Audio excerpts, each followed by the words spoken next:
It's the one place in Las Vegas where a famous Southern Nevada native now calls home. Our historic well derricks get a checkup.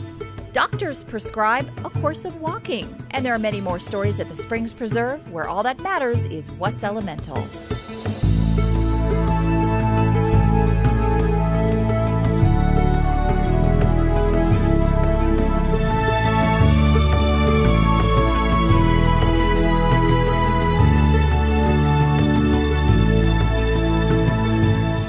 In 1989, when the desert tortoise was listed as threatened under the Endangered Species Act, the Desert Conservation Program started to develop certain conservation actions which would help ensure the survival of desert tortoises in the wild. One of those actions resulted in the immensely popular Mojave Max program.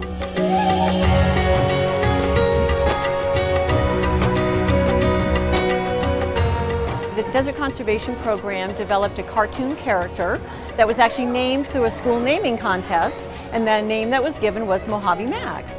At that same time, a live desert tortoise was being moved into the newly developed desert tortoise habitat at Red Rock Canyon, and that desert tortoise was also given the name of Mojave Max. So together, the live Mojave Max tortoise and the cartoon tortoise sort of became the unofficial spokes mascots for the threatened species. At the same time, a contest was created for Clark County school children to guess what time Mojave Max, the live desert tortoise, would emerge from his burrow each spring. Season after season, the contest grew bigger as more children competed to predict the exact time to the second that Max emerged, and in that process, learn more about this elusive desert reptile. We started to partner with the Clark County School District. We were able to take assemblies into the schools where kids could learn about desert tortoises, tortoise biology, their habitat, their lifestyle, and we could just teach kids about native species and what they could do to help us protect them.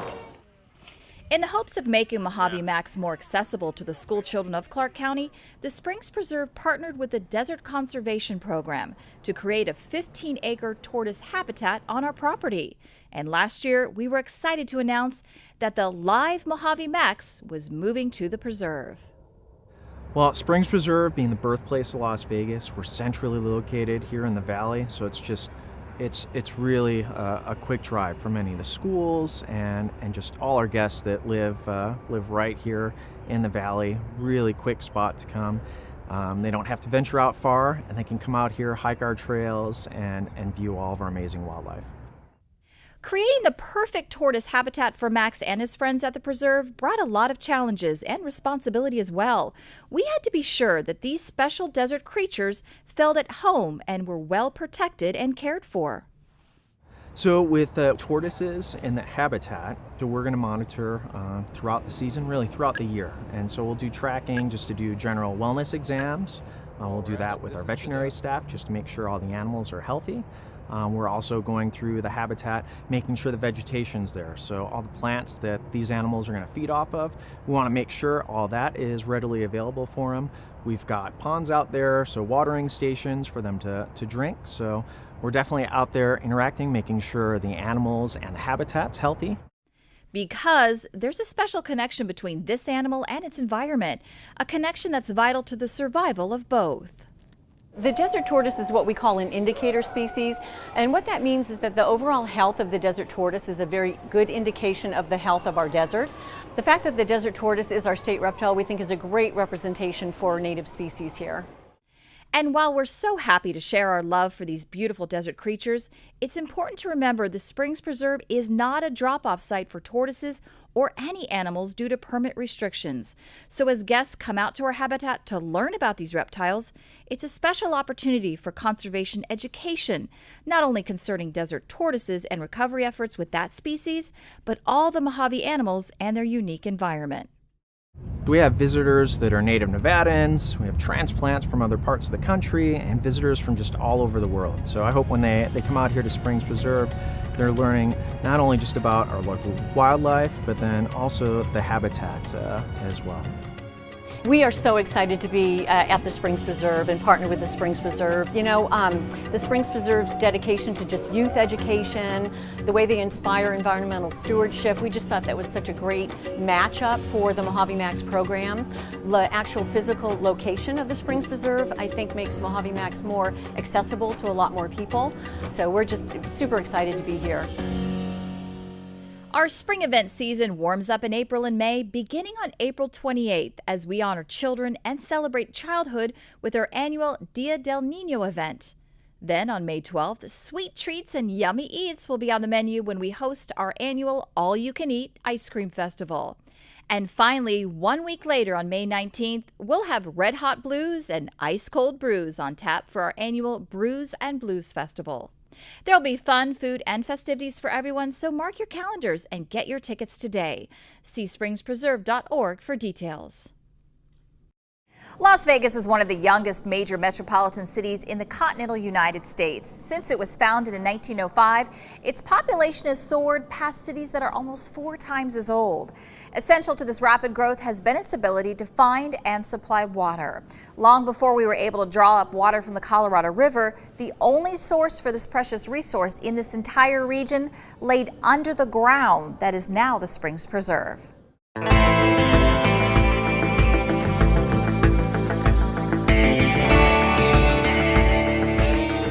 The Springs Preserve is a location of the original springs of Las Vegas. The Las Vegas Springs are the big springs. And it was that water that obviously brought the railroad here and brought the people here. But knowing where the water was located, knowing where they could get the water, where they could pump the water out of the ground using water wells, the Springs Preserve at what used to be called the North Wellfield were an important part of the growth of the city. Early in the development of the city, the water supply from the springs seemed inexhaustible, even conveniently flowing freely to the surface, so it was a relatively simple process to route that flow and then treat the water. But as the increasing population stressed the supply, it was soon necessary to pump water from deeper in the ground. So it made perfect sense to turn this area into a water procurement facility where they could pull the water out of the ground, treat the water, and then pump it on out to the rest of the city and town. Back in the early 1900s, as far back as 1905 and 1908, there were water wells being drilled in the Las Vegas Valley. So, over the next 40 years or so, the wells began to pop up all around the springs, marking the area with distinctive wooden towers.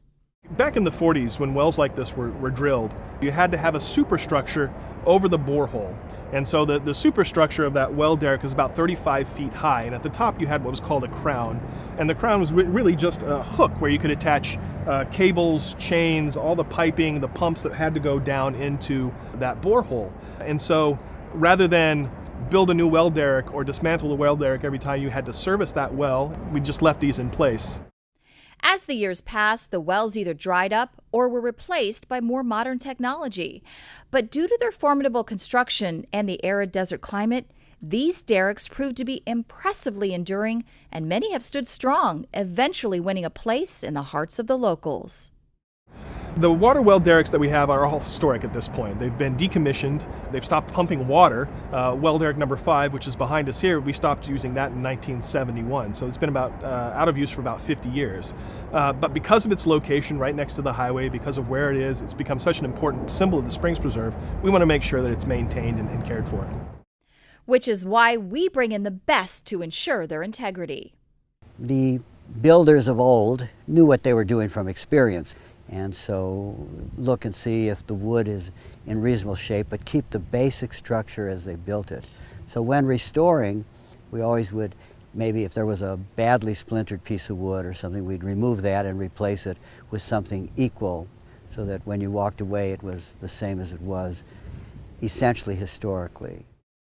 Mel Green has been monitoring and guiding the efforts to maintain these remaining derricks for over 25 years, a task that for the most part has been relatively easy since they were so well built to begin with. But lately, concern has grown about the condition of one of the local favorites. We fixed these up about 20 or 25 years ago, looked at cracks and patched or replaced lumber, and particularly we're focusing on well number 5, which is in the subsidence area. And what are the options there? The well derrick number 5 behind us has suffered subsidence, and so we actually see the evidence of what happens when we overpump. water. And we pull the water out of the ground too fast without understanding what's happening underneath the ground here. Well derrick number 5 stands only a couple of 100 feet from Highway 95, and thousands of commuters pass by it every day, making it the most well-known of all the derricks. But the ground beneath well number 5 has dropped more than 5 feet over the years, and that has placed stress on the wooden structure, putting the famous landmark's future in peril. We measured it today, and most of these are about 12.5 feet square, and that one's, because of the twisting and torquing, is 11.5 on one side and 13 on the other, and you can see where it's kind of working back and forth like that. One of the options is to pick it up and move it. Well, that's not the best solution. How can we stabilize what's underground? How far down is there solid soil that we could then perhaps build some foundations or pilings to hold up the derrick and then fix it up and make it a structure that will last. After 2 weeks of inspection and deliberation, a plan is being formed to save derrick number 5 in the place where it has stood for over 50 years, assuring that it and the other derricks will continue to stand as monuments of the historic struggle to find and provide water to the thirsty population of this arid desert city. The water well derricks have kind of become a very important symbol for the Springs Preserve. It's on our stationery, it's on our license plates. And so these well derricks really are an important symbol for the Springs Preserve, but also for the history of Las Vegas, the history of the Las Vegas Valley Water District. And so they tell a very important story about the growth of Las Vegas and the growth of the Water District and eventually the growth of the Springs Preserve. And we want to make sure everybody gets to enjoy and understand them. We're made for adventure at the Springs Preserve. This summer, kids ages 6 to 12 can choose from 10 awesome camp adventures, where every week features new learning and nature-based themes. Spies, ninjas, legends, wizards, paleontologists, dancers. There's something for even the most curious adventurer. It's a camp experience offering super summer explorations. Act up with Drama Kids International. Make a splash at the YMCA swimming pool and take a field trip to nearby parks. Explore our nature exchange and museums. Learn hands-on with our naturalists and garden gurus. And complete fun crafts, games, and theme projects. Our week-long adventures begin June 4th and continue through August 10th. Make your reservations by April 30th to get special early bird pricing. Limited spots are available on a first-come, first-served basis. See springspreserve.org for details. Just like every other aspect of the Springs Preserve experience, we've worked hard to make our gift shop unique. From the beginning, we focused on filling the store with educational souvenirs, sustainable products, and one-of-a-kind gifts created by local artisans. And now we're excited to expand the reach of our award-winning gift shop with a much-anticipated foray into online shopping.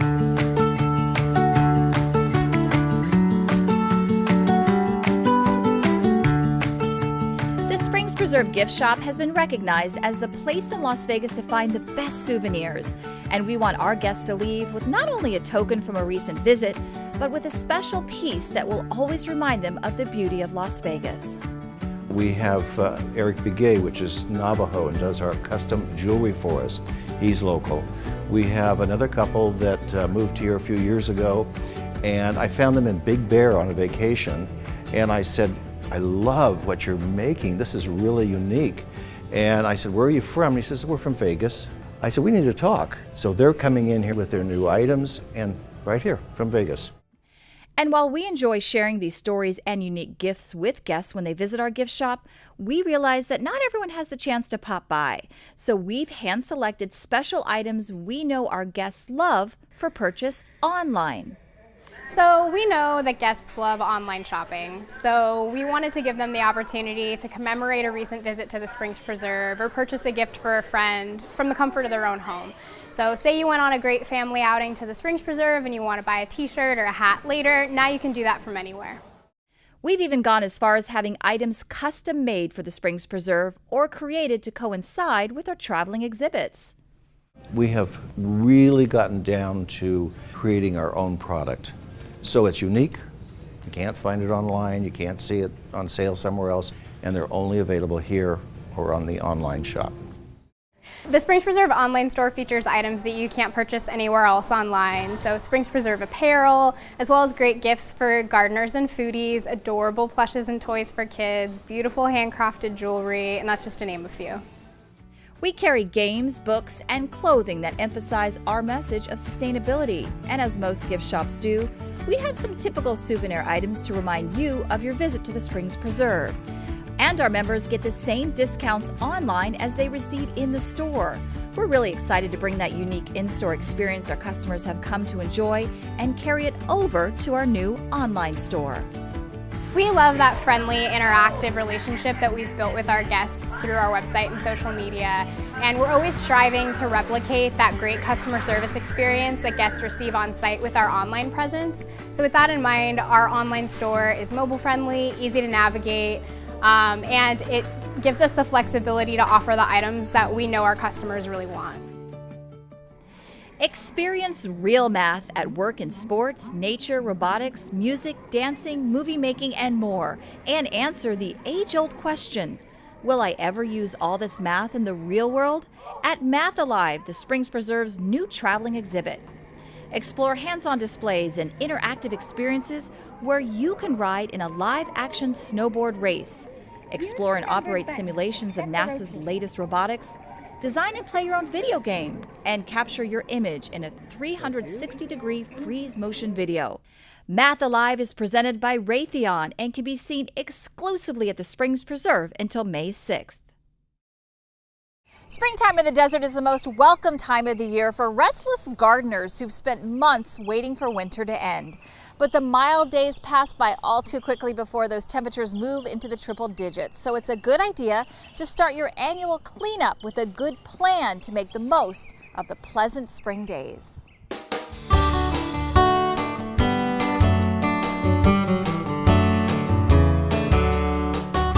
Late winter, early spring is a great time to assess your overall landscape to ensure success for the coming year. So a few things that you can do is just look and see what may or may not have made it well through winter if we've had a particularly harsh winter. And also too, if the trees have not leafed out yet that are deciduous, it's a great time to really see that structure and make some determinations on removing some crossing or rubbing limbs that could be problematic. So really just assessing the overall health is what you should be doing before we go into summer. An assessment of health that is all too often tied to the heart of any successful landscape, the irrigation system. Well, it's good practice to definitely service and check your irrigation system before you prep for warm weather. We've had a mild winter this year, but that's not always the case. So start from your point of connection out and inspect all parts of your system.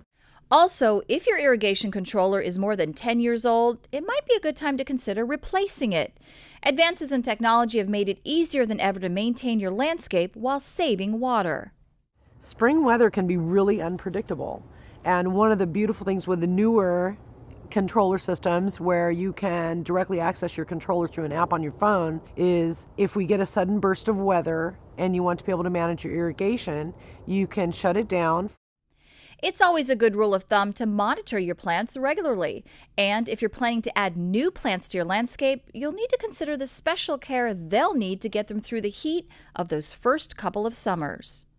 For all your plants, they really can benefit too from adding and supplementing some organics to the soil. So you could apply compost or organic mulches to the root zone of trees and shrubs. And what happens is they'll break down over time, and it's like a slow release fertilizer for those plants. And something you might not realize is some plants, especially non-natives, can sunburn just like we do. So they too will need protection from the searing summer sun.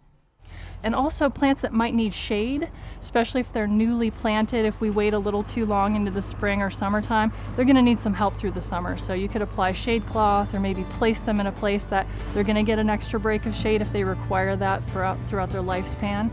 It's definitely a busy time of year for gardeners, but if any of it seems a bit overwhelming, consider making the Springs Preserve your first stop for ideas, assistance, or instruction. So any of the things that we've discussed today are easily done by homeowners, and you don't have to be a professional to do a lot of this stuff. And we offer a lot of classes and tours here, so visit our website to find out more information for upcoming classes and programming. And also feel free to send us a specific question to our email address, which is askadesertgardener@springspreserve.org.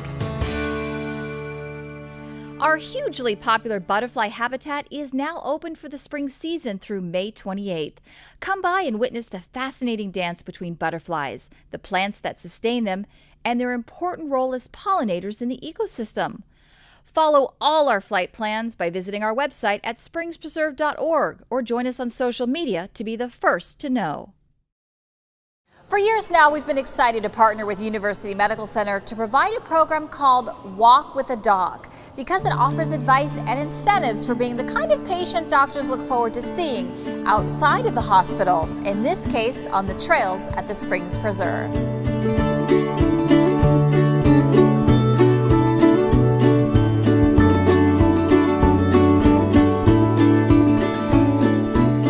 Walk with the Doc is actually a national initiative. It started in 2005. A cardiologist was wanting to get his patients more involved and connect with them outside the office, and so he started the program, and it just really picked up from there. And we joined the program in 2012. Every month, participants, along with doctors and staff of UMC, set out on our trails to enjoy a casual walk, all the while sharing information about health issues amidst the natural environment and scenery of the preserve. Walk with the Doc fits perfectly with the Springs Preserve because even though the preserve is about gardens and nature and history and animals, really the main focus of the preserve is being a part of the community. And so this is an activity where members of the community can come down, speak with medical professionals about concerns they have, and enjoy a walk in one of the most beautiful parts of Southern Nevada. When combining a healthy activity, engaging conversation, and beautiful scenery, sometimes it's hard to tell who's enjoying it more, the participants or the doctors themselves. I know that they love this program. It's mutually beneficial. It's a really great opportunity for them to take time out of the office and connect with people. And they take the time to really get to know the walkers and, help them answer any questions they have, especially if the walkers don't feel comfortable going to the doctor, but even asking that question in a group setting, then they get the one-on-one time with a physician as well. If you're concerned about being able to keep up, don't be. We accommodate walkers of all physical abilities with trails of varying lengths and levels of difficulty. We're very flexible, it's very informal.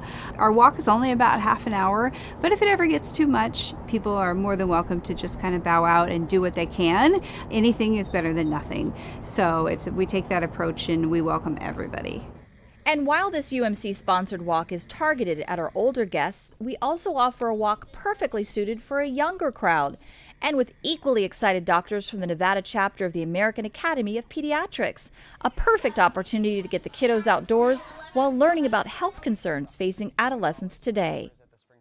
Exercise is important for everyone. Even like the little ones can go outside and get some exercise in a place that they enjoy. So it's an opportunity for guests to come down, head out on the trails, get their steps in, walk a little miles, get some exercise, and have some fun with fellow kids and fellow Las Vegans and enjoy the scenery and have a good time while they're doing it.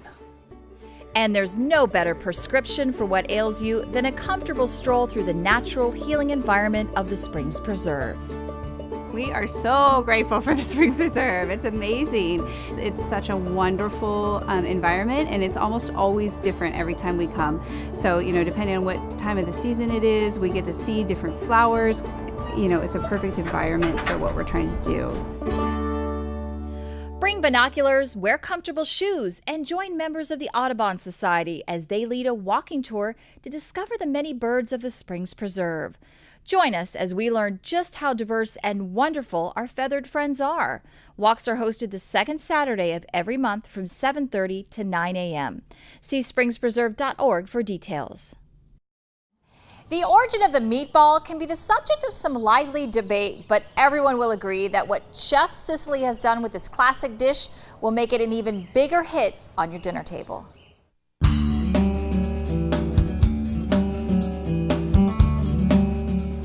Folks, my name is Chef Sicily and I'm joining you today from the Divine Cafe at the Springs Preserve, and today we are putting a fanciful flair on a tried and true favorite, meatballs. I have some ground beef and I also have a variety of spices. Today I'm going to be using all dry spices because I don't want a lot of texture or different sort of chunks in the meatballs like chopped up mushrooms or onions or garlic. because I'm going to be filling these meatballs with cheese. So let's get started. Let's see, I'm going to start off with a little bit of salt, a little bit of pepper, and now I'm eyeballing these ratios, but it's approximately 2 to 2. So 2 pounds of meat, 2 tablespoons of whatever it is that I am putting in here, less the fennel. The fennel is more like a teaspoon. Let's see, I've got some onion powder, some garlic powder, and some parsley. 2 to 2 across the board on everything. So here I've got 2 lightly whipped eggs, and then I'm also going to put in about 2 tablespoons of breadcrumbs. And now I'm just going to get it all very nicely combined. And as this part is done, it's important not to overwork the meat. So if you watch, I'm not picking it up and smashing it. I'm picking it up and just kind of letting it fall together. That's very important because it will ensure that these meatballs aren't tough, and it will also help ensure that they don't dry out. And if I see any groups of spices that is stuck together that's not getting very well combined, I'm going to pull all those parts apart to make sure I get a nice even spread and distribution. All right, so now I have meat, I have some cubed up mozzarella pieces, and then I have a sheet pan, a baking sheet, that's lined with parchment paper underneath and also a baking wrap. Because as these meatballs bake, it's another important feature of these meatballs, they bake, they don't fry. All of the fat and oil gets rendered out into the bottom of the pan, and so they also make for a really nice, clean way to enjoy a meatball.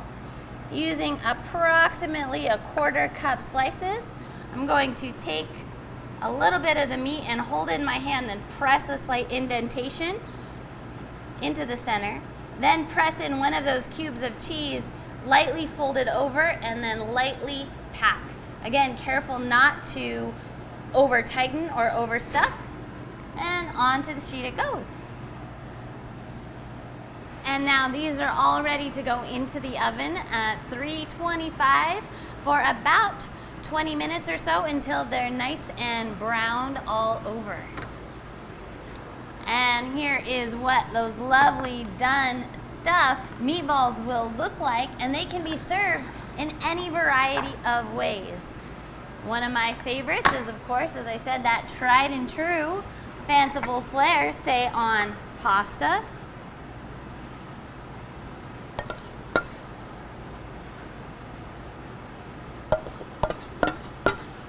and with these giant meatballs, it's really nice to do a super fresh, super clean, really easy marinara. Just place some of these bad dogs right on top. Oh, they're so good.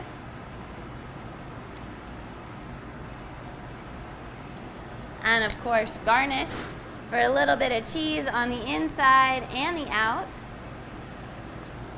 These can also be eaten individually, so it doesn't have to be a dinner in and of itself. It could also be a simple appetizer.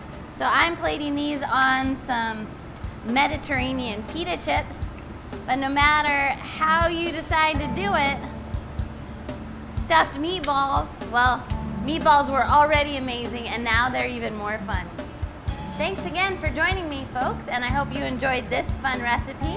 For more fun recipes or for more fun things to do here in the Valley, check out springspreserve.org. Otherwise, my name's Chef Cicely, and I'll hope to see you here at the Divine Cafe. There's a lot more to discover, so join us next time here at the Springs Preserve, where our famous native reptiles, towers of history, and doctor-recommended exercise mingle to bring new life to Las Vegas.